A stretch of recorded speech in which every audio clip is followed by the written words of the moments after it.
Am I the a-hole for telling a guy to shut up during a job interview? I was interviewing this guy for a very good software engineering position. He passed the first round, and both I and everyone involved in the second round really liked his resume and experience. On paper, he had everything we were looking for.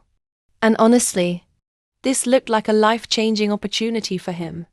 Then he shows up very serious and not smiling at all. I'm used to that in tech interviews. And I understand it can be an intimidating environment.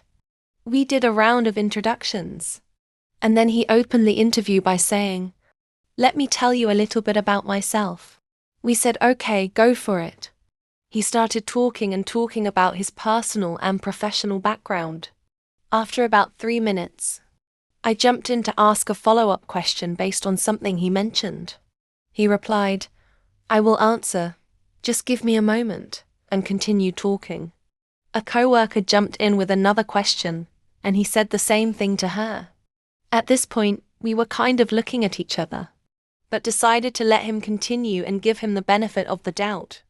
But after more than 5 minutes, I jumped in again with another question. I had to talk over him to do it. He finally paused and answered, but in such a long-winded way that he ended up veering into another topic. My coworker asked another question, and the same thing happened. At this point, I was ready to end the interview. I tried to politely wrap it up several times, but he was unable to read the room and just kept talking.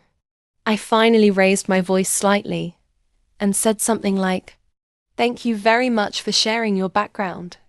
In the interest of time, I'd like to ask if you have any questions for us. This is standard protocol and helps us prepare answers for future interviews." He asked a question about the team. As I was answering, he raised his finger and interrupted to talk more about his background. I let it go. Then he asked another question, which my coworker started to answer, but again, he spoke over her to talk about himself. I tried once more to interrupt politely, but he kept talking. At that point, I was done. I said, "John, you really have to shut up and listen."